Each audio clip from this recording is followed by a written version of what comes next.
Welcome to the IDP Hunter podcast. I'm your host, Steve Hungarter. You guys know me as IDP Hunter, but I'm doing offensive drafts. And guys, I'm going to tell you, I thought I could draft until I met these two guys here who actually know what the heck they're doing. We're doing fast drafts where there's no fluff, no filler, just pure fantasy football fire. I'm rolling with two absolute pros tonight. Matt Kelly's drafts are amazing. I think we found a couple tricks, tips for the audience, so we're going to share them with you. My first guest, Jamie Perog, my road dog, over there at the Going for Two podcast, Fantasy Six Pack, the numbers machine, who knows all the breakouts before they happen. And then our new guest tonight, Delco Dave, aka David Leonard, the loudest mind in the game, most analytical, dropping takes like they're song notes.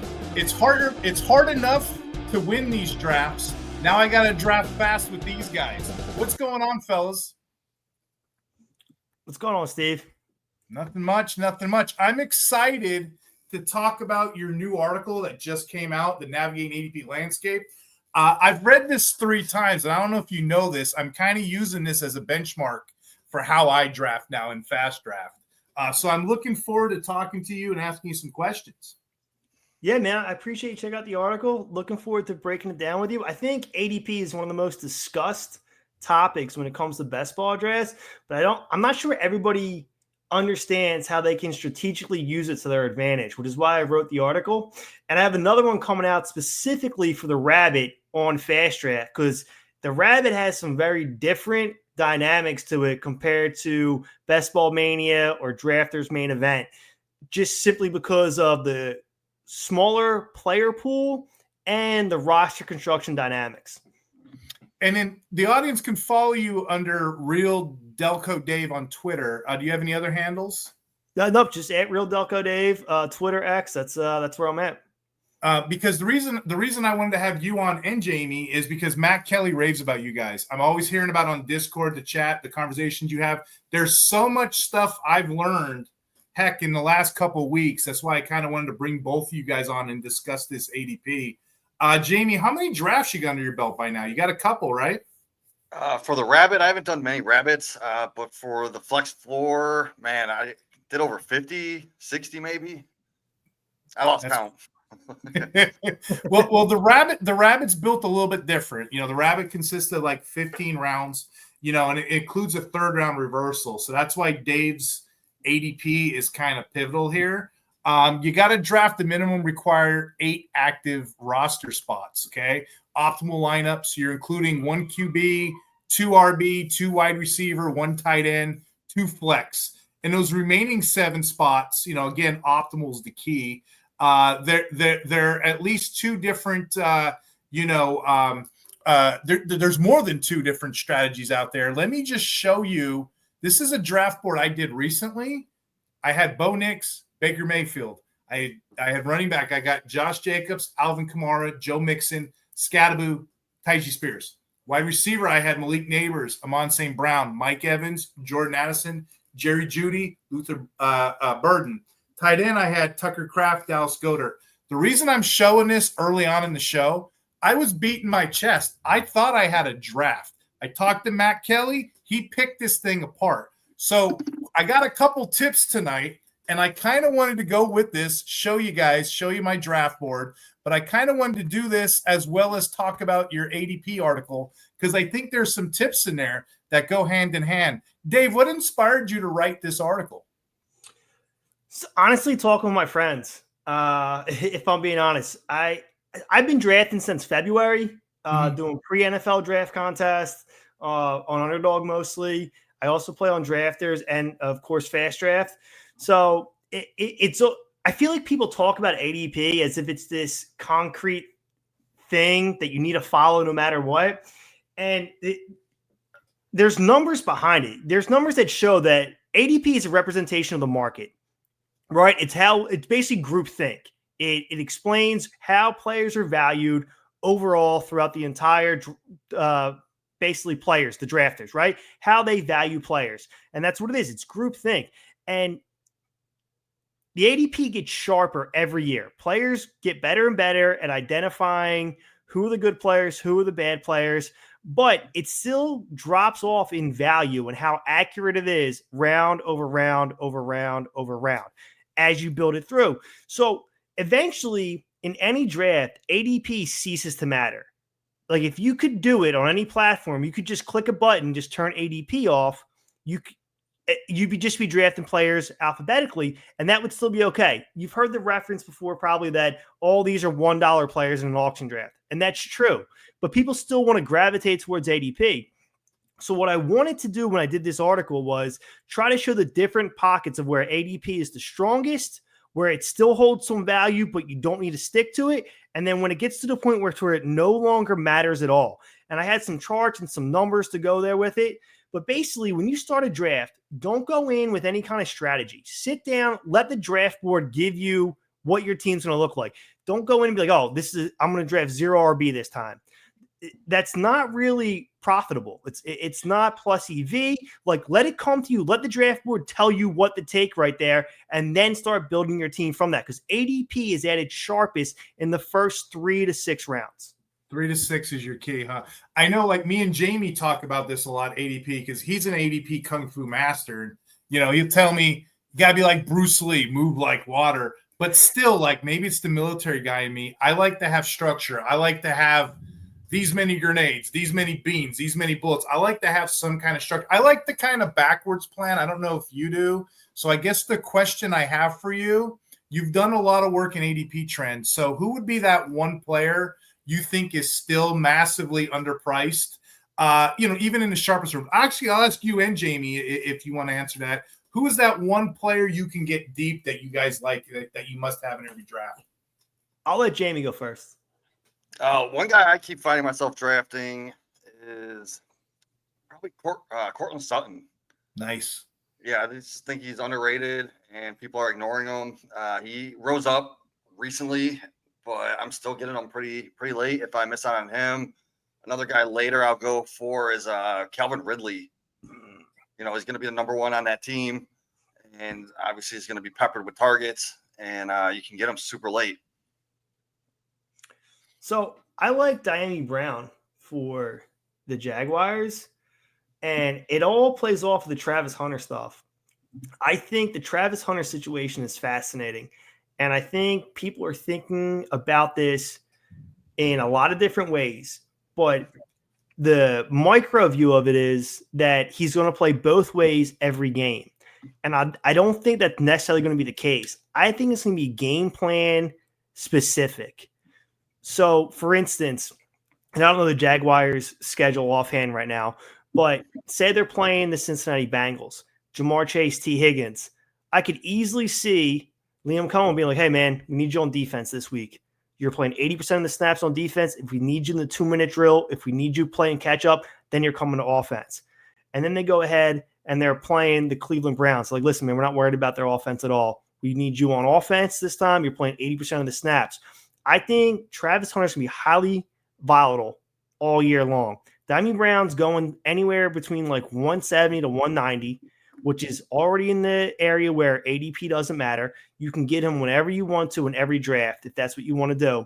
He could legitimately be the wide receiver 2 for 60, 70% of the games this year for the Jacksonville Jaguars. You know, on that note, and I'm glad you said this, you made me remind myself of something here. I'm doing this promo for Ultra GM. I don't know if you've heard about this yet, Dave and Jamie, but they actually score offensive linemen. So for $30, if you type in promo code Hunter, they take $5 off. So for $25, you get one 32 team and you get one 14 team league. And we're actually drafting at 32 right now. And you get your picks just like the NFL does. So if you think you can do better than the Raiders or the Panthers, I'm playing with the Panthers right now. I just drafted Tet. I just drafted Mason Taylor at my second. I just went on somebody's practice squad and I started stealing players because they let you do it in this league. I grabbed Diami Brown because I'm like, maybe he's got some wide receiver 2 value. Jamie, I got George Kittle off waivers for $1 because somebody, it's a salary cap casualty. So, you know, I'm picking up players left and right. I'm really enjoying myself. If you guys want to try something new, it's called Ultra GM. The promo code is Hunter. You'll receive $5 off. Speaking about these fast drafts, we have two. If you guys want to do the 100% deposit match, you put 50 in. Matt Kelly gives you 50 back if you do promo code Hunter. So you get 10 shots at this thing. And then finally, we're talking about player profiling, the great magazine here, the great articles you get to read. $25 off the all-in package, promo code Hunter. Jamie, you love that all-in package, huh? Yeah, I've been using it, I think, for 4 or 5 years now. And you mentioned offensive linemen. Offensive lineman ranks in their ranking list. So they have Scott Fishbowl rankings. They have best ball, seasonal, IDP, like all kinds of rankings. Love it. Yeah, I'm more comfortable over here. Like you give me, 10 rounds of players, I'll figure that out. I think this year, wide receiver, actually you can do it a couple different ways. So I'll ask you both this next question as well. Jamie and Dave, what's your approach to building your wide receiver room in 2025? You going early? You waiting? What are you guys doing with that? Are you still hammering wide receivers early, or is the pendulum swinging back to those RBs? What you thinking? Jamie, you want to go? No, you go ahead first. I do so many drafts. I got so many strategies. He does. Yeah, so I'm about 400 drafts in for this draft season. So I always take like I wrote about in the article, I always let the draft come to me. So recently I did a draft where I took 4 straight running backs. So then I built a heavy wide receiver room after that. It was on underdog, so 18 rounds. I ended up with 10 wide receivers in that one because I had no early capital invested in the wide receiver room. Ideally, though, I do like leaving the first 3 rounds with 2 receivers. I would like 2 receivers out of the first 3 rounds. One, because I do think that there are quality receivers up there, and there's more running back value late because of how strong I think this rookie class is. So if everything was equal and there was a tiebreaker in rounds 1 through 3, I would lean wide receiver over running back. But that's more because I like the rookie running back class. I have an unhealthy amount of Braylon Allen, Taj Brooks, Ja'Cory Krosky-Merritt, and Phil Maffa, who is one of my favorite deep sleepers this year. When you're talking, and that was going to be my next question for you, and I know Jamie's answer on this, I'm pretty sure, but I'll ask you direct. Who's this year's David Montgomery? The guy, that RB2 guy that you can get back in the drafts. He looks like an RB2, but he probably scores like an RB1. Who are you looking for? It's not. Who do you got? Braylon Allen, man. He is on every fast draft there's an underdog. He is my highest drafted player. Not even just running back. Highest drafted player. I have thousands of dollars invested in Braylon Allen's season right now. Aaron Glenn has been talking him up. Talks about how he has a workman-like mentality. He just shows up. He wants to play football. Aaron Glenn calls him just a football player. And then Braylon Allen echoes that himself because I just want to help the team win. He's at 240 pounds. This guy, and this coaching staff comes from Detroit. When Campbell came in, he was saying a lot of the same things that Aaron Glenn is saying now, where he's talking about, hey, I want to establish an identity. I want us to be a tough team. I want to be hard-nosed. Everything that Campbell said, Aaron Glenn's saying right now for the Jets, right? And that year that Dan Campbell came in, that was the year Jamal Williams scored 17 touchdowns. He had never scored more than 5 touchdowns in a season. He went and scored 17 that year, that first year Dan Campbell was there. Rave reports coming out of training camp right now. I'm loving what I'm hearing about Braylon Allen. I know people talk about Isaiah Davis, but and people are worried about Breece Hall too. They're like, Allen's going to have to usurp Breece Hall. He doesn't have to do that. He just needs 40% of the work. If he can ice Isaiah Davis, get the short yardage and red zone work, like touchdowns matter. I like I'm pro touchdown. I like my running backs to score touchdowns. Braylon Allen is the guy I'm trying to leave every draft with. Yeah, that's a good one. I got a lot of him. One guy I've been going after, he's a little expensive right now, but Jordan Mason, I just think he can get those short yard touchdowns on the goal line and probably even split like a 50-50 type backfield. Yeah, Jamie, I'm with you, man. KOC just came out and said that it's going to be closer to 50-50 this year. Jordan Mason's another one of my highest drafted running backs. He Unfortunately, I have so much Allen and Brooks that Mason won't crack my probably top 5 most drafted players, but he's probably right there as one of my top 5 drafted running backs. So I agree with you 100% with Jordan Mason. Yeah, another good one is Ray Davis. If he can get 50% of the snaps, because Cook last year, I think he averaged under 50. I know Ray Davis only got about 25%, but if he can get that snap count up, take over that number 2, he probably put up some points. I think he was top 12 last year in one game. He had 60% of the snaps or close to it. We're talking about roster construction, and there's no right or wrong way to do it. And I showed you my draft board earlier. I was looking at this thing.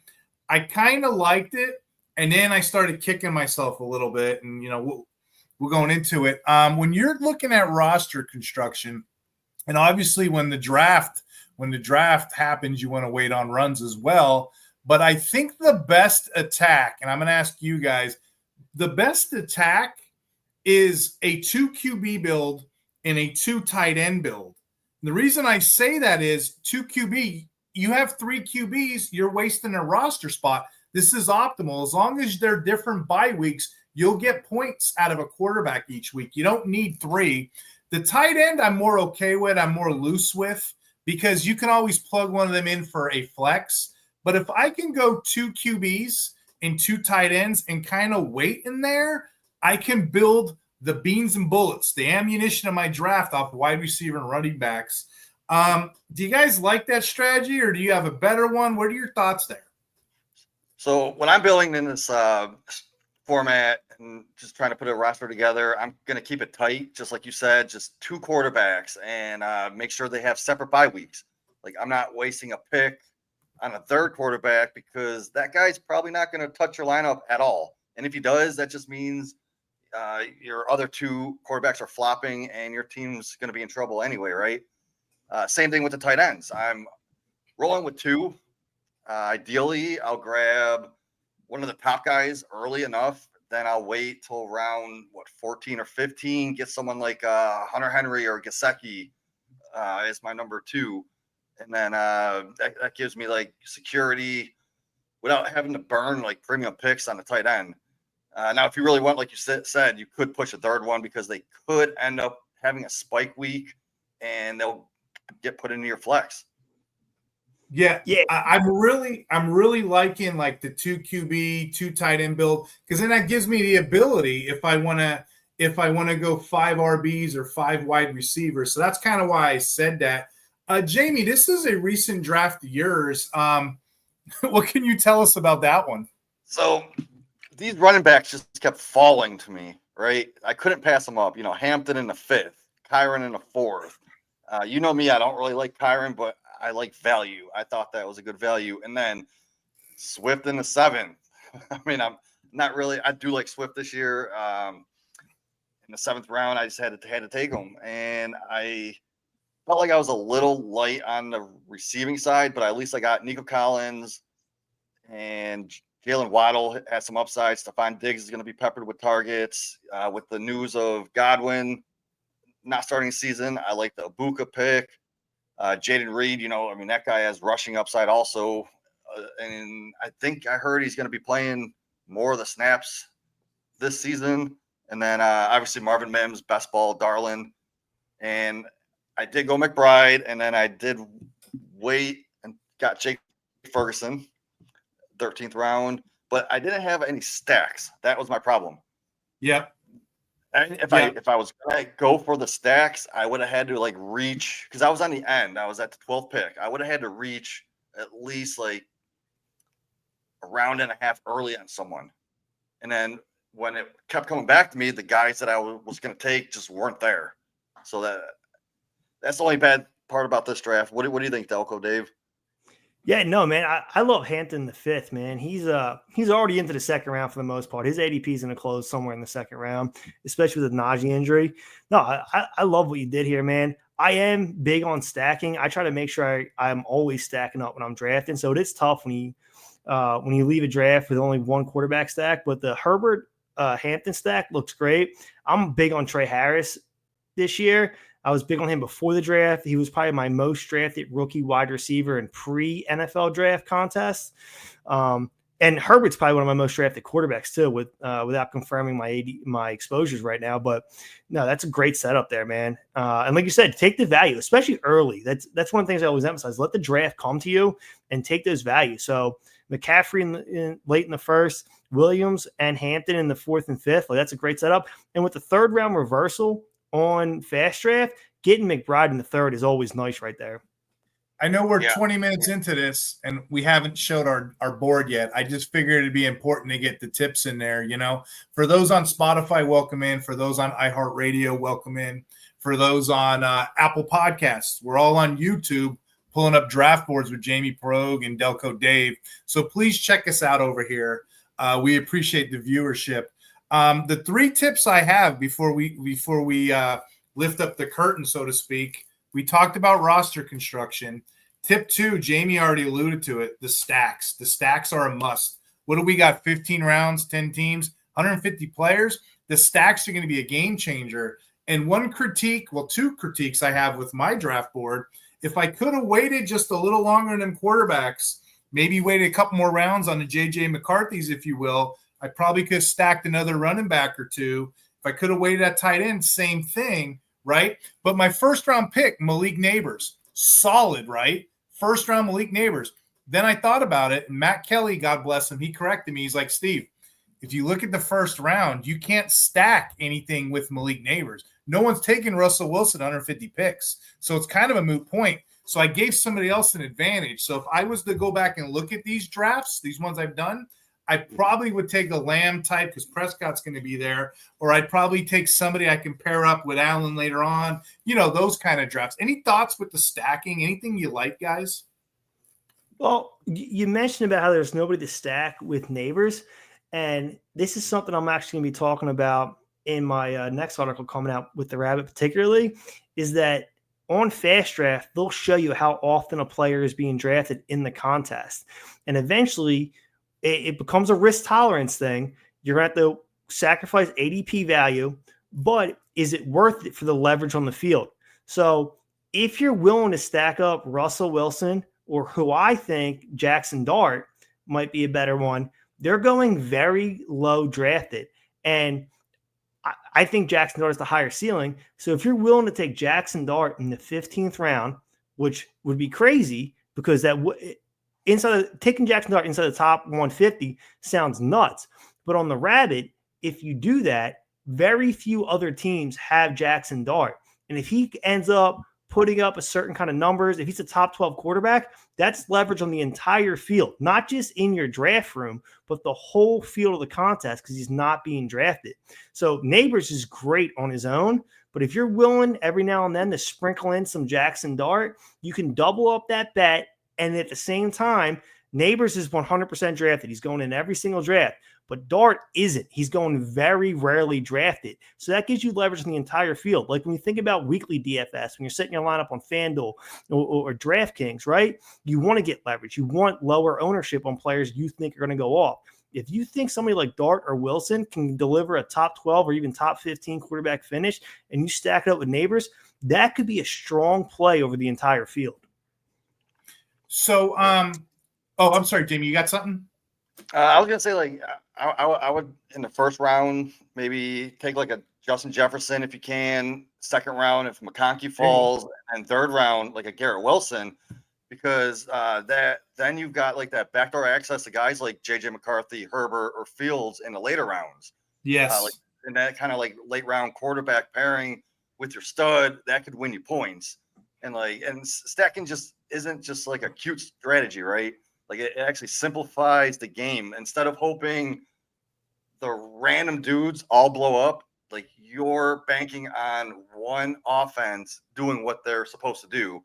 And if your quarterback goes nuclear, his receiver usually, comes with it, right? So that's how I like to stack the points and win tournaments like this.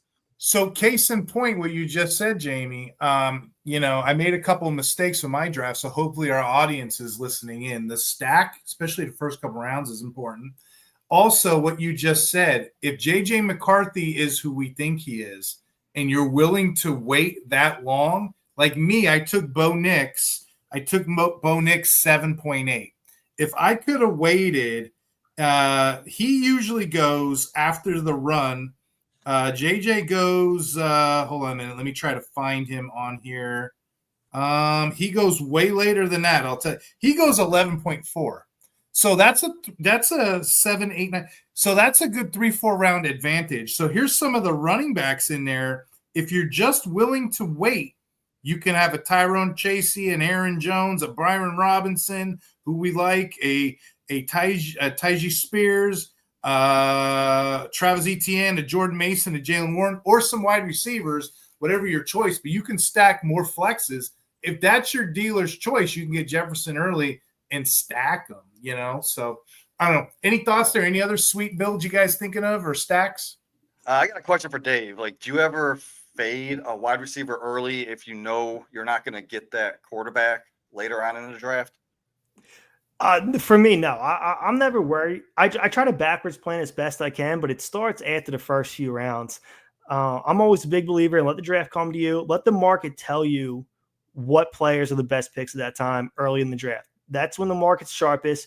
So when it gets to me, I typically just stick to the ADP, stick to my rankings. Player Profiler has great rankings. Stick with that, go off of that, and then start backwards planning once your foundation pieces are already in place. And I also just believe in myself as a drafter, and I'm sure you guys do too, to be able to put it together later. You get sniped on a quarterback, move on to the next. Have a plan B, a plan C, a plan D. Like, just be able to move on to the next one. Bryce Young's one of my favorite late-round quarterbacks. I like taking him. So I don't fade really anybody early. Just let the draft come to me. I'll take whoever I want to take or whoever the market tells me to take, and then just build my team around that. You just read my mind because I was going to ask you guys some late-round QBs you're looking at. Just some that come to mind. If I waited, Brock Purdy at 10, CJ Stroud in the 11th, Goff in the 11th, Baker Mayfield 11th. It seems like the 11th is where they kind of pop off.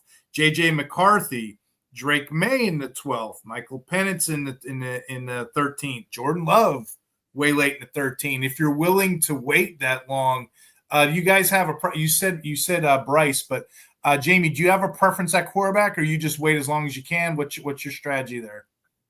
In single quarterback leagues, I'll wait unless I get one of those top three, Lamar, Daniels, or Allen.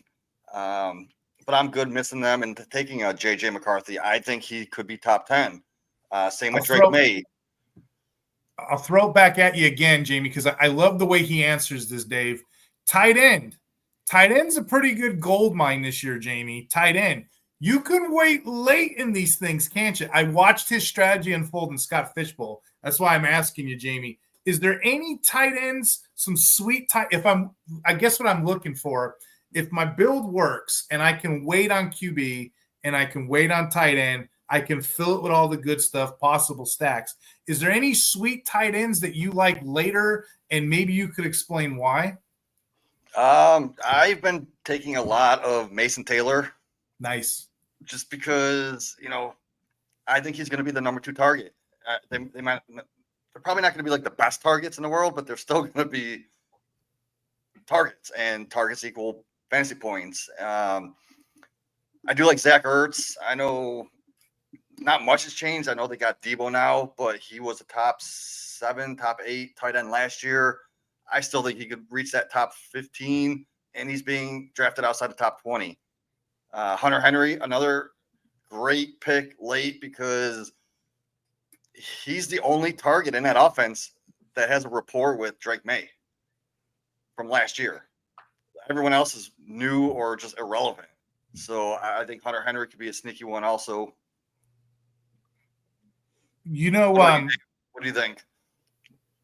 So late tight ends, I've been drafting a ton of Theo Johnson, Jatavian Sanders. Yeah, nice. Theo's awesome.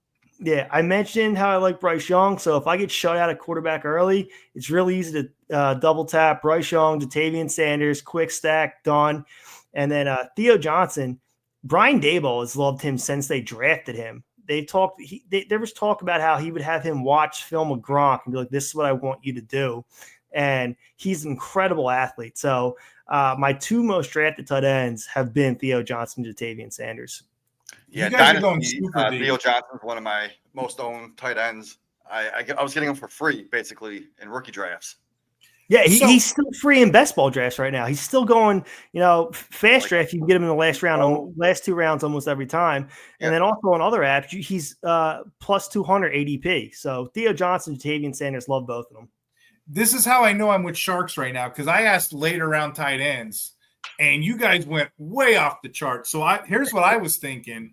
7th round Travis Kelce, he was a top 5 tight end on a down year last year. He's going to the 7th. David Njoku, that's your boy, right, Jamie?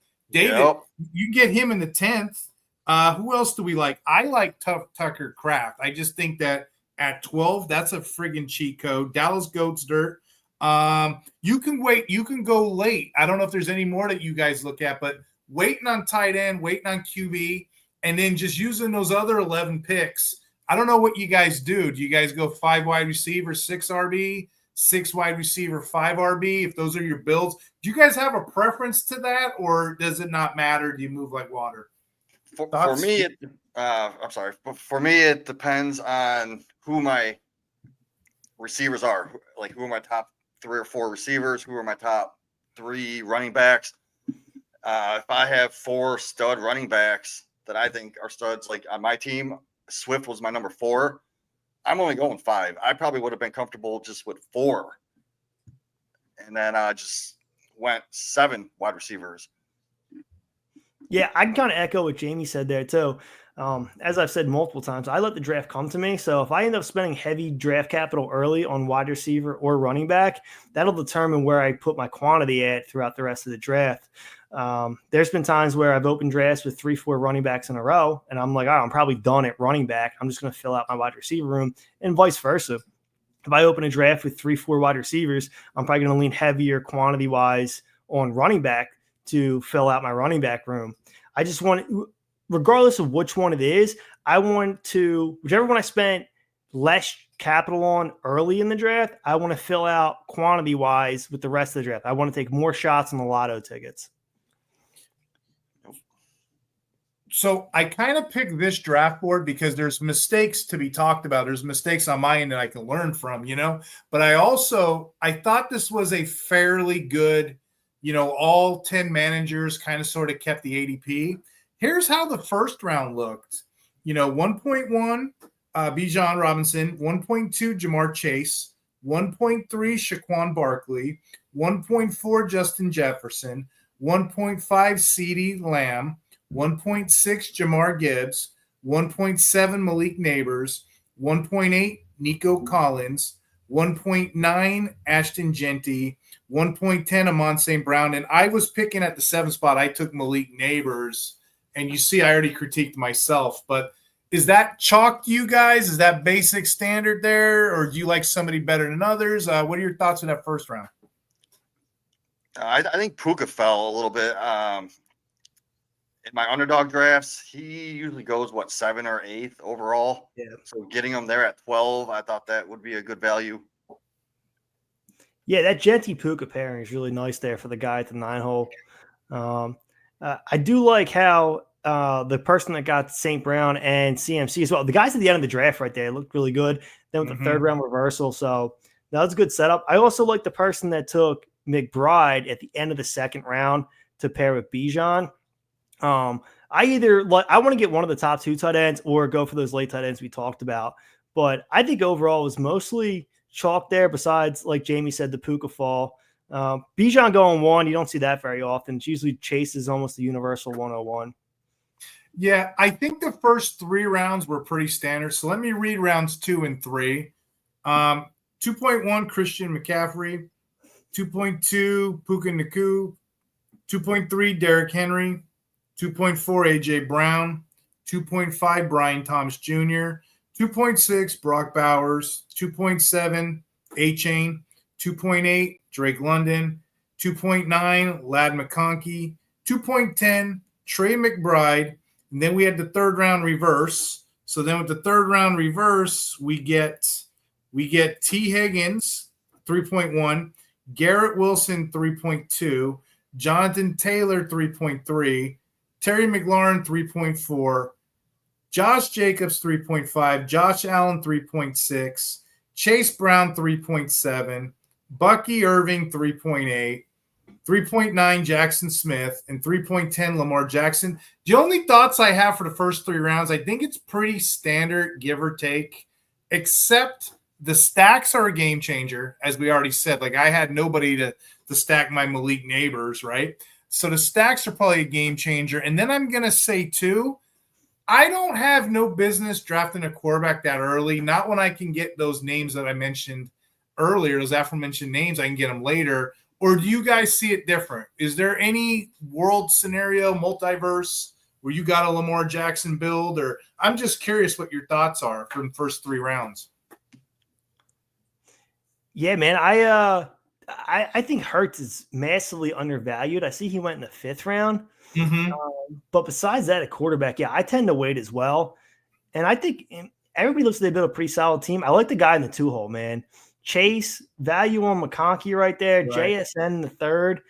I really like the way he built. And he got Brees in the 4th, too. That's a great – and Ken Walker, actually, as I'm just going down his roster. Like, that's a great start right there, the guy from the 2-hole. Yeah, I'm looking in it looks like Bucky went a little late. I know on Underdog he usually goes late 2nd. And it looks like AJ Brown. I do like AJ Brown, but I'm taking London every time over AJ Brown. I'll probably even take McConkey over Brown. And Brian Thomas Jr. And BTJ, yeah. BTJ was a good pick there too, yeah. Even going these next 2 rounds, I'll read them together here for 4 and 5. It just seems like taking a QB early. It just feels like it's a mistake when you can get top players in there, like just falling, in my opinion. So, okay, let me go ahead and I'll read, let me see what the next. So we had the 3-round reversal. So where do we start here? Oh, okay, we're at the 4. So let me go ahead and read. So we got 4.1 Marvin Harris Jr., 4.2 Breece Hall, 4.3 Rashid Rice, 4.4 Tet McMillan, 4.5 James Cook, 4.6 Tariq Hill, 4.7 Devontae Adams, 4.8 Kyron Williams, 4.9 Omarion Hampton, and then the last pick in this round, George Kittle, followed by the next round, 5.1 Alvin Kamara, 5.2 DJ Moore, 5.3 Jaden Daniels. Next pick is Jalen Hurts, followed by Mike Evans, followed by DK Metcalf, followed by Jameson Williams, followed by Joe Burrow, followed by Kenneth Walker, and then the last pick would be Chuba Hubbard. Anything in there that you don't like? Anything you're feeling good about? Who's your best, worst picks? What do you guys think there? I think getting Daniels and Hurts in the 5th round while Josh Allen and Lamar went in the 3rd. I like that value on them. I've been finding myself drafting more Devontae Adams recently. I think he's going to get massive touchdown. And the Hampton value, man. Same with Kittle.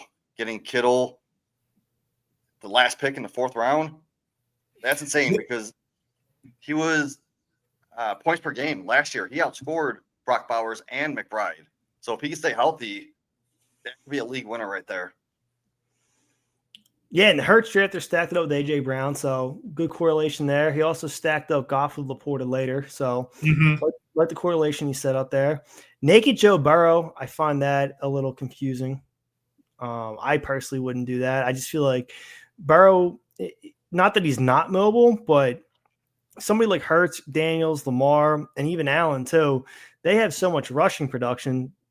They're worth that early pick. You don't, not that you shouldn't stack them, but you don't necessarily need that. Like Hurts can score 15 rushing touchdowns, and if you drafted him naked, it'd be fine. But Burrow, like, I feel like his best value comes when you're doubling down on the bet, but with Chase or Higgins.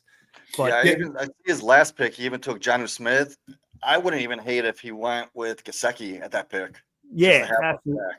Yeah, absolutely. So that was my thought too when I looked at Shemaki's team. He actually, you know how hard it is to get a stack this late, the Hurts to A.J. Brown? That's a little bit of good timing, a little bit of dumb luck, a little bit of skill, mind you. But I like what he did there, going all the way around. And then what's his name? Shamazing one on the end here. He only went one running back the first couple rounds, right? But he plugged that wide receiver hole with St. Brown, followed by T. Higgins, and he got his, our opinion on the show. Me and Jamie, we feel good about George Kittle this year. What, a tight end 2, 3, easy, right? He's a top 3, right? Yeah. So now you need that other running back, that RB2. Alvin Kamara's sitting there. That's kind of appetizing to me. Kind of sitting there. This is that round of running back stand. If it could work this year, it can. The Chuba Hubbards, the Kenneth Walkers, and the Alvin Kamaras, I kind of like those there if you're building somewhere else. Yeah, I love Kenneth Walker, man. I think he's going to end up being possibly a first-round pick next year. The only thing that's going to stop him is health. So if he stays healthy, I think he'll have a top 5 running back season. I think he has all the tools. So Kenneth Walker is one of my favorite running backs to draft there. And like you said, he goes in that same area as Alvin Kamara in them. Yeah, Walker is the guy I like to target just because they're going to be running that zone scheme offense. Yep. I think Walker just fits that so well, and I don't think Charbonnet does fit it as well as Walker. So as long as he can stay healthy, like you said. Yeah, I do think Charbonnet is a good running back, though. Like, I don't want to discredit Charbonnet. I do think he's a good running back, but no, I think Kenneth Walker, like you said, he's going to fit great with that outside zone scheme. He fits the Kubiak offense exactly what he wants to do. That's exactly the guy you want. So as long as it's been the oblique, it's been the hamstring. As long as he stays healthy, man, like I think he has an unlimited ceiling. So I kind of want to do these 3 rounds next together, and I don't know how you guys are.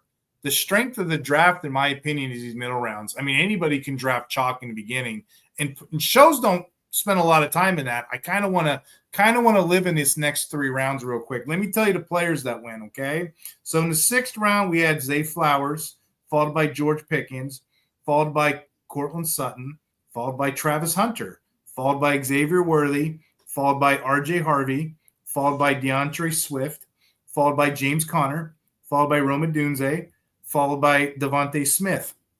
Next round features Jalen Waddle, Caleb Johnson, Calvin Ridley, Sam Laporta, Joe Mixon, Patrick Mahomes, David Montgomery, TJ Hawkinson, Trey Hendrickson, Kyle Murray, and then the next round had Juwan Jennings, Justin Fields, Chris Godwin, Jordan Addison, Travis Kelce, Chris Olave, Tony Pollard.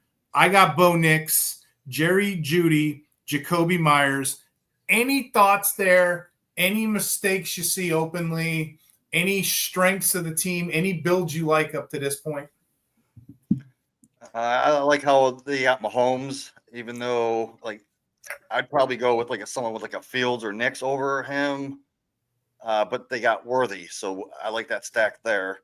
And they went with Kelce with the very next pick. So good. You got that double stack, man. I like that team, what they did in those rounds. You got to be an assassin. You got to be skilled at your craft to be getting these stacks this late. Because I've tried a couple times. I'm always off by 1 or 2. Dave, what you think?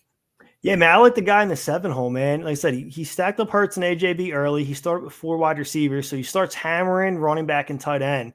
So getting Laporta there, who I think Laporta has potential to join that elite class with Bowers, McBride, and Kittle at the end of this year. So he'd be like a fringe elite tight end for me, locking that up. And then just hammers running back in 4 out of those 5 picks right there to build that running back room after he started so heavy on wide receiver, which is what I like to do. Let the draft come to you. He was taking wide receiver value, got to the middle rounds. He's completing stacks, and he's building out running back depth and tight end depth.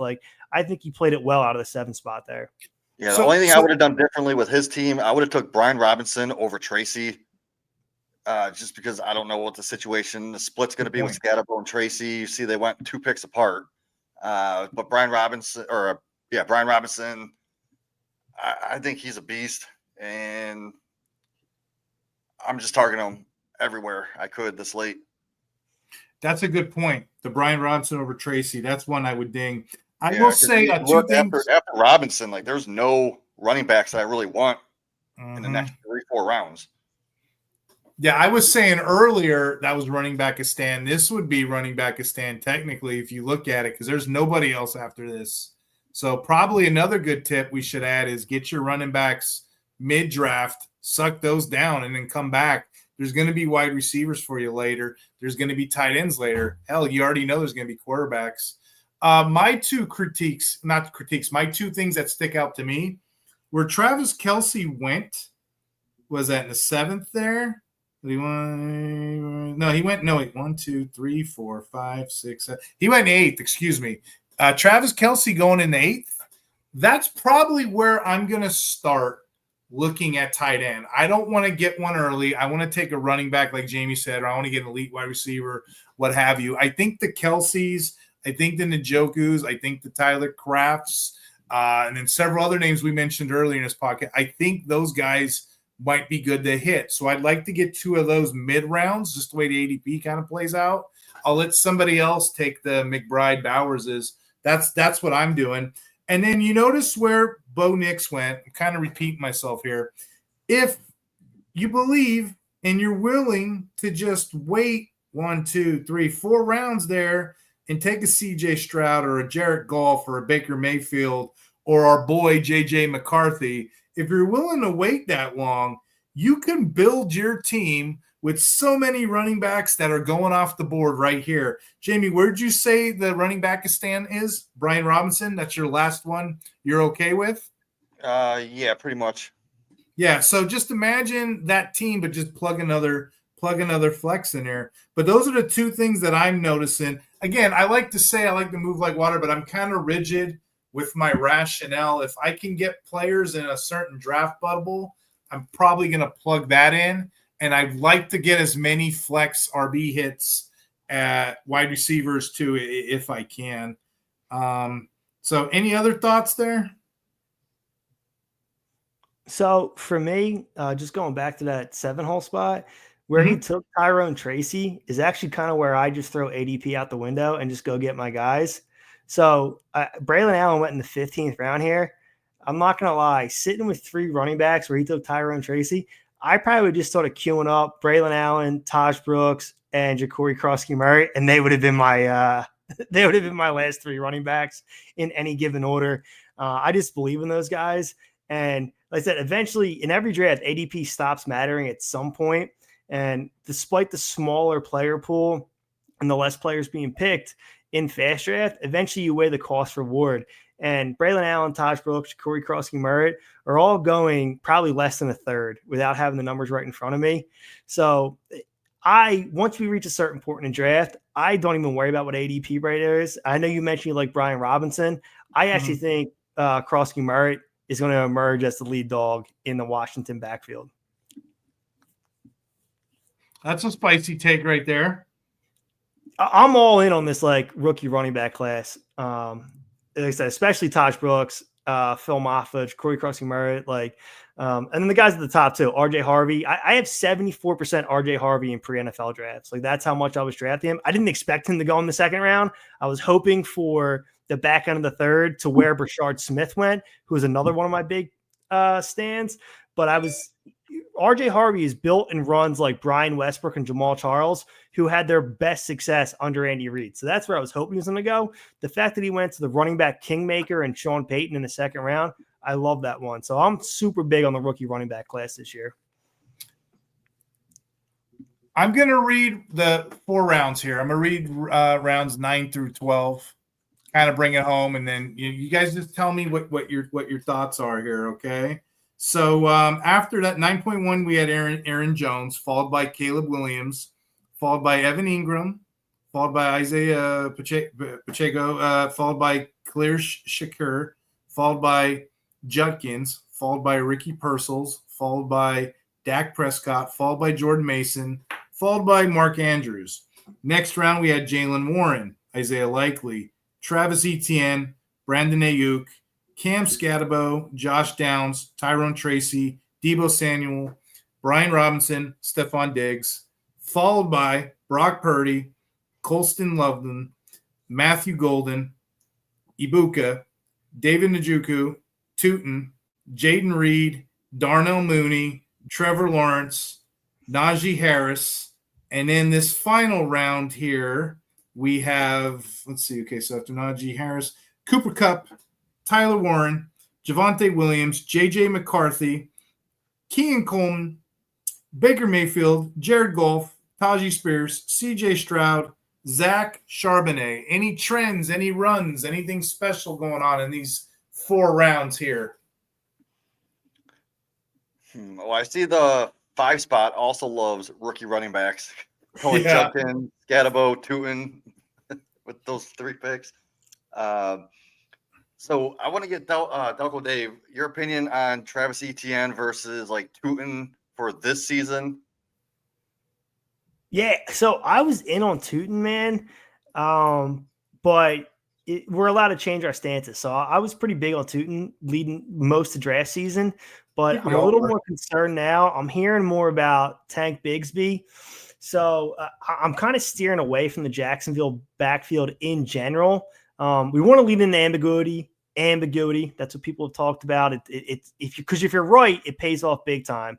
So I've kind of already put my chips down on Tootin, and I'm just kind of leaving it where it's at right now. I'm a little nervous. I think Cohen's a good coach. I believe in Cohen as a smart coach. So he's going to play whatever running back helps him the most.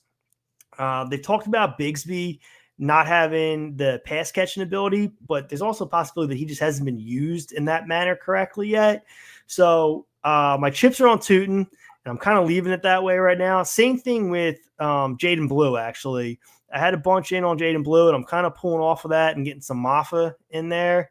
But yeah, that Jacksonville backfield, like you asked about, that's I wish I had a better answer for you, but I'm not quite sure what's going on there. I felt confident in Tootin early. As things have moved on, progressed through the summer, I pulled off of Tootin a little bit. I'm just going to let that exposure slowly creep down under the 20% that I'm at right now. Yeah, like if I have any shares of ETN and he starts going off in the first half of the season, I'm going to look to sell him because I don't think he'll be able to keep it up. And then plus next year, he's not going to be on that team anymore. So if you have him in Dynasty, that would be the best time to sell ETN in Dynasty. Yeah, I agree. Go ahead, Steve. I was going to say something that sticks out to me when you look at that final round. Actually, it started with Purdy, but if you look, the quarterback run is real. When you look at the J.J. McCarthy, Baker Mayfield, Jared Goff, C.J. Stroud, you're getting a guy right there. And if you want to get technical, let me just read the next round too while we're at it. Justin Herbert, Dalton Kincaid, Jaden Blue, Dallas Goldster, Tucker Kraft, Marvin Mims, Drake May, Michael Pittman, J.J. Higgins, Trey Harris. I don't know how I feel about a lot of the wide receivers in this realm. I mean, sure, take a flyer, take a shot, but you can get QBs in the round before. Just hold your guns. There's going to be a run. And in the next round that I just read, Herbert's going to start it generally, but there's a tight end run in there that's beautiful with Tucker Kraft, Goldster, and Dalton Kincaid. Just pick your guys. If you're building a roster, that's the way I think I'm going to do it. If I don't punt both QBs and tight ends, I sure as heck I'm going to leave one space for a QB and a tight end there. I think I like the QB tight ends later than I do the wide receivers here. And sure as heck, Jamie predicted it earlier.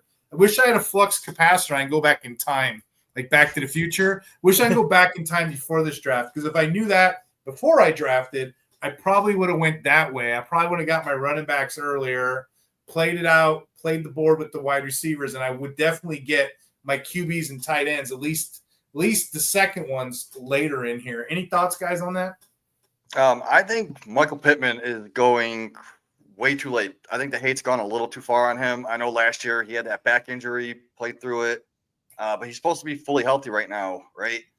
And you see Josh Downs went, 3-4 rounds ahead? Mm-hmm. I think they should be a little bit closer. I mean, if Daniel Jones plays, I love Josh Downs. I think he can get 10 to 15 targets per game, just like Wan'Dale Robinson did. And Pittman, I think he's going to step back up, and people are going to look back at it and say we were fading him way too much. Yeah, I agree with you. I think Pittman actually, he should be just a 6th or 7th round pick, but he has a good season. The pendulum swings all the way up. He becomes a late third, early fourth round pick. He disappoints at ADP, so it swings all the way back, and then he becomes a 9th, 10th, 11th round pick. He should just be a 6th or 7th round pick. I think every year he's basically always misvalued. He's either overpriced or underpriced every year. For me, Cedric Tillman goes in the last round, Hale, and he is one of my favorite wide receiver sleepers. Same. I'm huge in on Tillman. Probably my most drafted wide receiver across all platforms. Yeah. I had an argument with someone, Tillman over Bateman, because when he was doing his drafts and on Underdog, Bateman goes like 2-4 rounds ahead of Tillman. And I'm like, that's ridiculous. Why I would take Tillman over Bateman straight up. And on Sleeper, that's what happens. Like Tillman goes and then Bateman probably goes a couple picks later. But you got to remember when Tillman did play last year, that 3-game stretch, I think it was, I'm pretty sure he was wide receiver 8 during those 3 weeks before he got hurt. Yeah, and physically and athletically, he comps to Nico Collins. And I'm not saying he's going to be Nico Collins, but that's his comp. You know what I mean? And Flacco loves him. Like Flacco thinks Tillman's the best receiver on that team. So if Flacco starts even half the season, Tillman's going to be peppered. And then also Nico took a few years to break out, right? Yep. Yeah, absolutely. And we're going in the 3rd year of Tillman. Good point. Yeah, I love it. And Dynasty, I think I have like 12 or 13 shares of Tillman out of my 27 teams. So follow-up question for you guys. The last 2 rounds, I'm not going to read them because it's basically at that point, you're taking your guys, you're calling your shots. Is there anybody in there that you guys like? Is there a sleeper you like? Is there somebody outside the ADP that you like? I'm just curious, how do you finish your drafts? Me, I'm getting my guys starting in like round 11. So I'm already off the board at round 11. Yeah, looking at these last 2 rounds, my favorite picks would be like the J.K. Dobbins, Dylan Sampson's a great one. Steve, when was this draft? Was this recent? Yeah, like last week, I think. Yeah, you can see it in the Discord. I put it up. I'm like, look at my draft board. Look at this, right? And then Matt's like, hey, man, you could have did this a lot better. Like on that note, my draft board, I showed it at the beginning of the draft, but knowing what we know now, I could have got so many more running backs if I would have waited on QB. And then like the neighbors thing, look who was around me. The A.J. Brown stack, the CD Lamb stack could have been there. The Justin Jefferson wasn't. So there was a lot of things I could have did a little better. I had a plan going into that. So it's a B+, B- draft. You know what I mean? Jamie, what did you was I going to ask? Jamie had this draft here. Your Patrick Mahomes, Justin Herbert build. What how'd you feel about this draft? I thought it was great. I had mixed reviews in the FastDraft Discord. I believe Jagger May said it was a 6. Some other guy said it was a 5, but then someone said it was an 8 because they loved all the values that I got. Dude, that's all over the place. 5s and 8s. Yeah. I mean, after Matt pointed out about the stacking issues with this team, I did kind of lower my score. I'd put it at like a 6.9. Can't go wrong with 6.9, right? Well, that's my question. What don't you like about it? The stacks? Is there anything else you don't like about it? I mean, obviously, I love all the players because I drafted them, but I like Jalen Wright.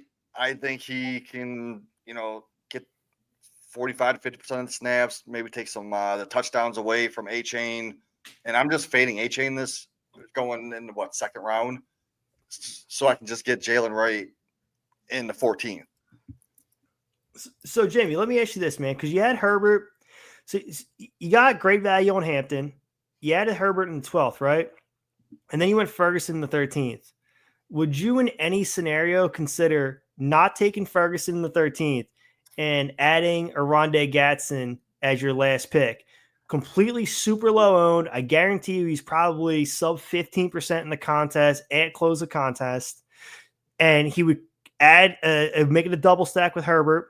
McBride would be carrying your tight end position for most of the season. You wouldn't be expecting Gadsden to fill in until McBride's week 8 bye. So the first half of the season, McBride's going to be your tight end, and you drafted him to be your tight end. You drafted him in the 3rd round. In any scenario, would you consider skipping on Ferguson, taking somebody else in round 13, and adding Gadsden as your last round pick? It would probably cross my mind, but then again, I would probably go Conklin over Gaston. I do love Gaston. Don't get me wrong. I believe I have him in 18 of my dynasty leagues because I was getting him for free off waivers or late in the fourth. But for this year, I still think they're gonna just use Conklin. So yeah, I probably would have considered Conklin. Okay. And then you got to remember these drafts go so fast, right? So my Right. mind is just like in the flex 4, it took me an average of 1.3 seconds a pick.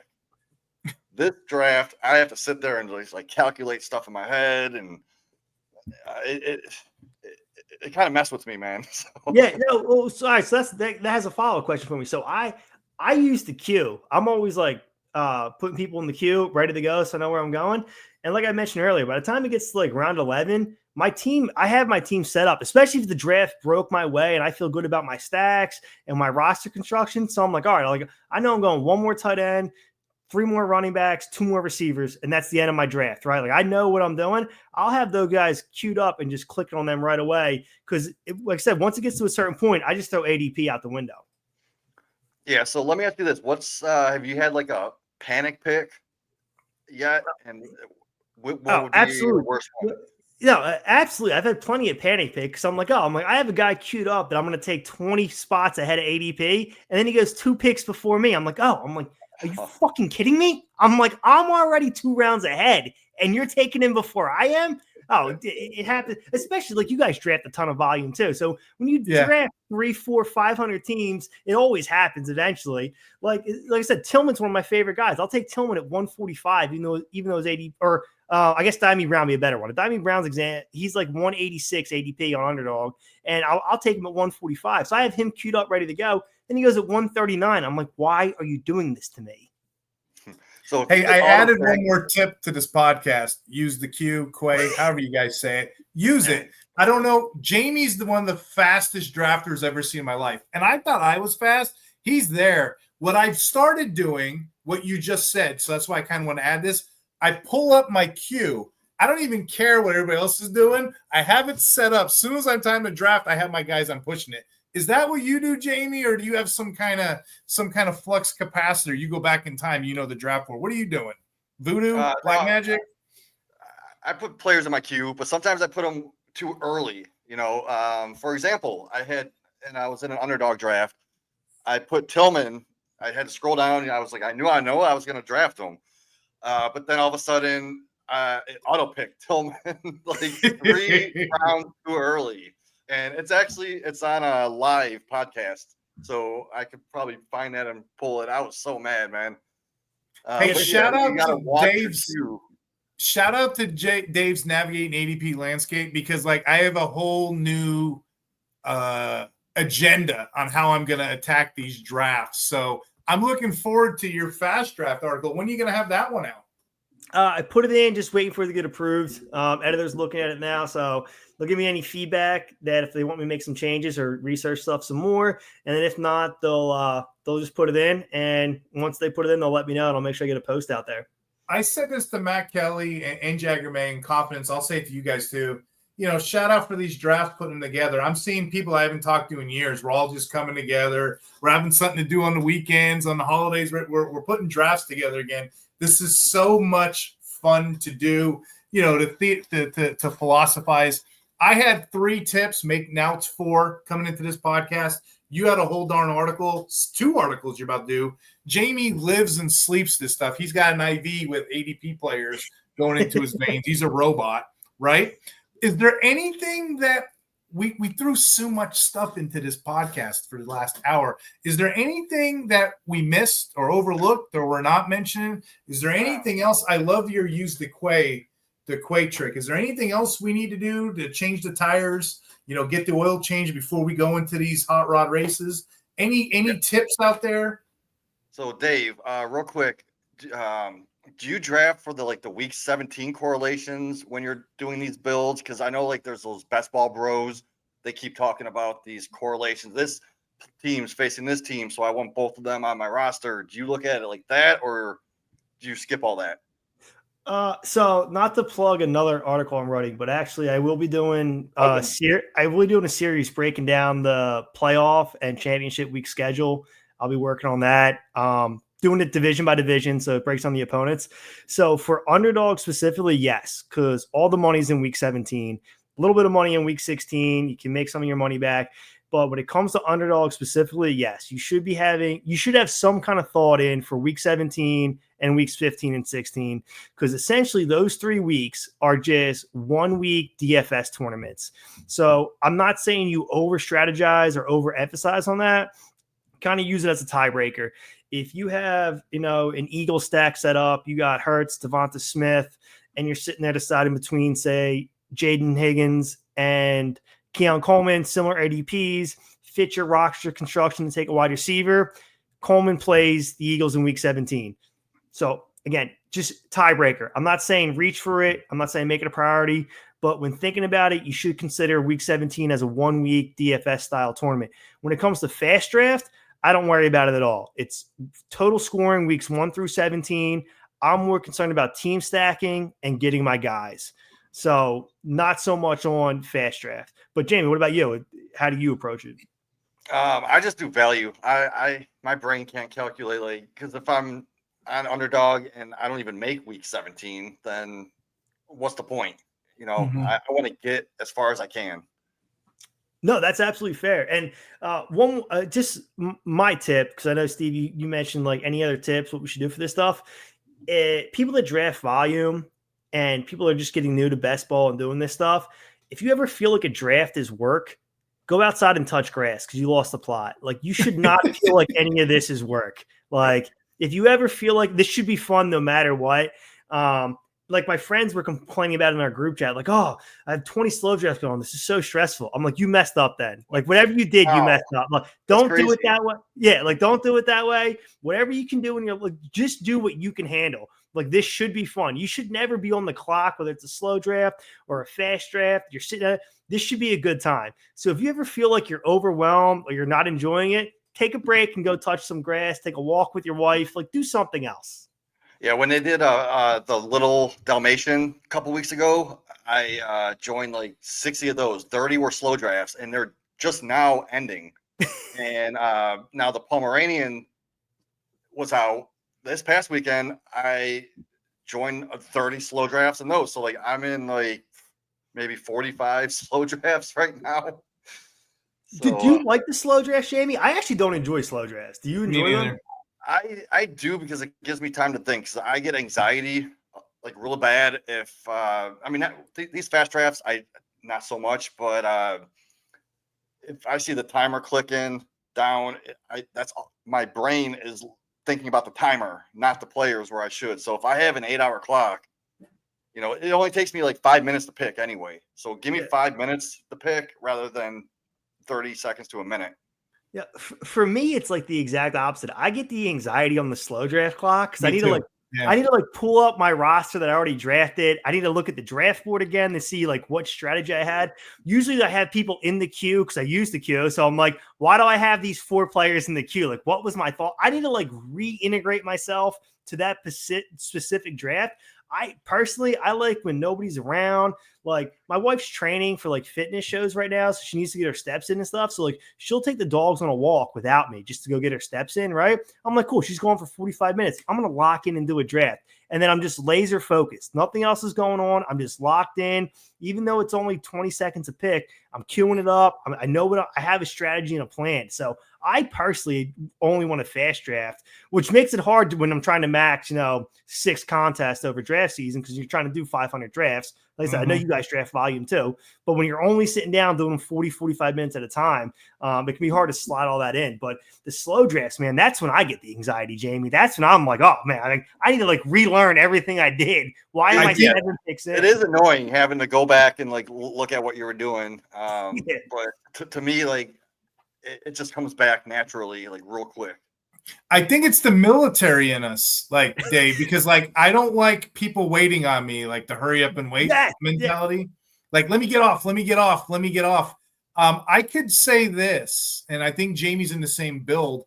For the last 2 years since the Super Bowl ended, all the way to the Kings Classic when we play at the Fantasy Expo, I've had a draft going on nonstop. This is the time of year when I come alive, but a lot of them are slow. Like, thank goodness I have those slower ones in the off season. It gives me time to figure out who this college player is and that whatnot, Yeah, I will say probably most of my little board drafts were probably slow, at least half of them. So it was a 50 max. I'd say probably 20, 25 of them were slow, but that's because I didn't want to like burn them all up in a week. You know what I mean? I'm like 50 drafts. I don't want to rip all these off. So I was doing some slow drafts and just mixing in some fast drafts. But I do prefer to sit down and just, lock in and do a draft.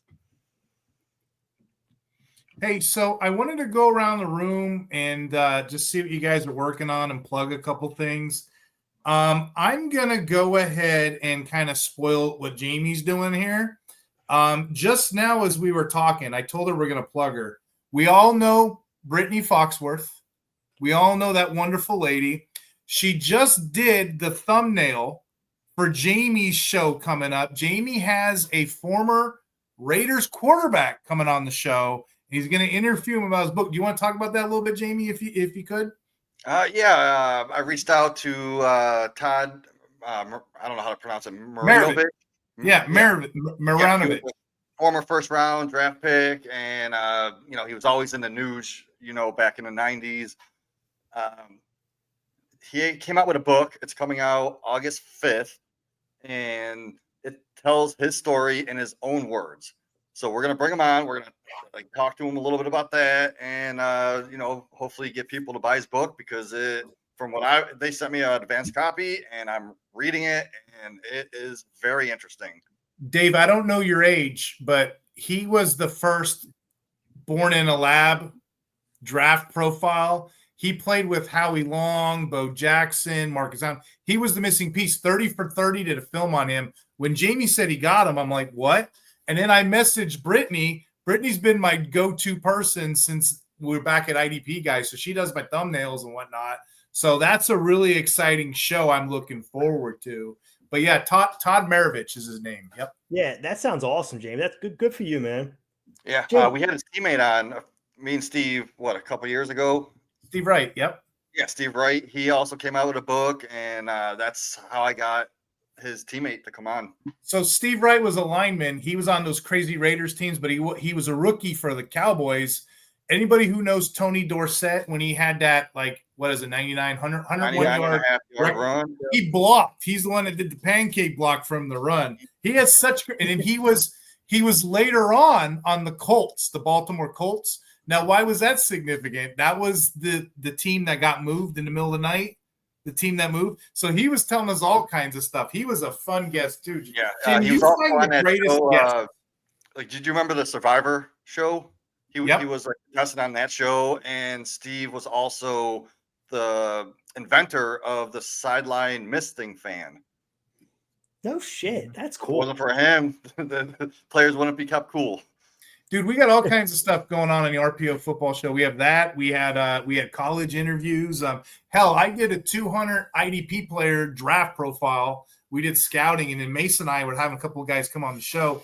It's been a fun ride this offseason. Now we got to put our seatbelt on and go back into get ready for the regular season. Jamie, anything else you got coming up? Just my Dynasty show every Wednesday night at the Fantasy Six Pack. Other than that, just waiting for the season to start. Nice. Dave, I know you got all kinds of stuff coming up. I can't wait to read your next article. I'm putting that out there again. I appreciate that, man. Hey, Jamie, by the way, real quick, is your background like some dogs with red eyes? Yeah, the Browns. Yeah. Yeah, cool. I just wanted to make sure I followed the right person. Yeah, it's usually the Browns background. Any social media, it's just my name. That's what I thought. Oh, yeah. So I just threw you a follow, man, but I wanted to make sure it was you. I mean, it has a bunch of Scott Fishbowl hashtags, so I assume that was you. But that's me. Oh yeah, of course. But I was like, I should double check this real quick since I have them.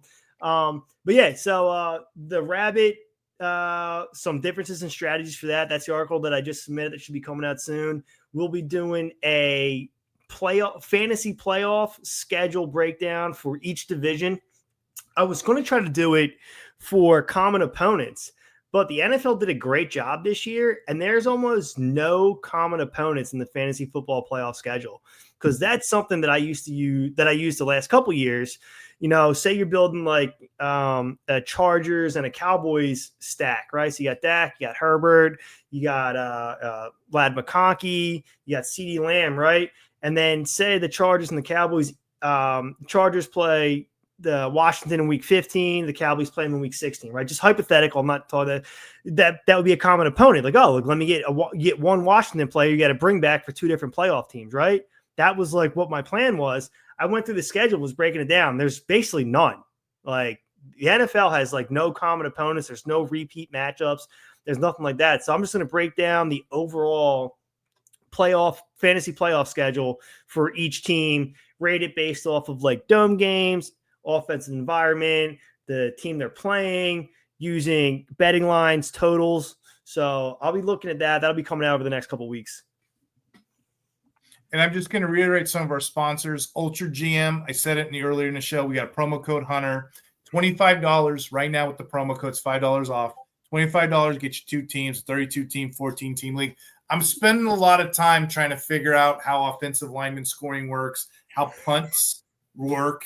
It's fun. I'm stealing practice squad players. We're in the middle of our 32 draft, but there's plenty of teams left if you like the Madden sense. If you're a person that thinks they can do better than their real GMs, then this is a league for you. Because here's the other kicker. I can't beat Howie. Yeah, I can't beat Howie. Here's the kicker, Dave. If you pick a really bad team and they in the NFL have a bad record, it doesn't correlate what your fantasy team does. You're going to get those picks regardless. So there's going to be a divide in these leagues really quick. But Ultra GM, like I said, it's going to be fun.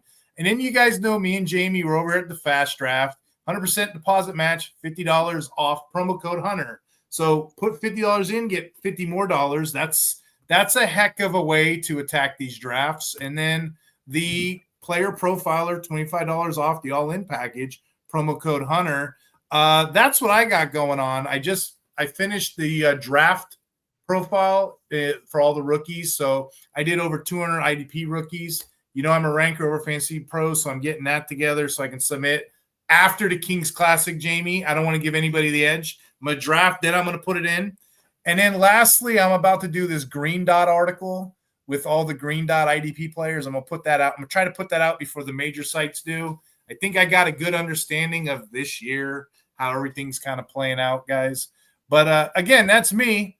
Thanks for coming on with me. Thanks for spending some time with me. Dave, where can the audience find you again? Oh, yeah, you can find me on X, formerly the app known as Twitter, @RealDelcoDave. Writing for Player Profiler. Also helping produce the Primetime show, PPN Primetime for Player Profiler, and Trade Gods. So you can find me over there helping out with those. Chev, Biggs, Coach, all good guys. Yeah, Jamie, you're most so on Facebook, right? I run all the Facebook groups, and I go on Twitter once in a while, but more Facebook. Well, thanks for going on and following me back, Jamie, since you don't go on that much. So I appreciate you throwing me the follow since you're not on there. All right, guys. Hey, this is all we got for this show. And Dave, you're welcome on anytime, any new article you got, anything you want to say, anything you want to get off your chest, just come on the show. You're always welcome in. We appreciate you. That's all I got. Talk hard, everybody.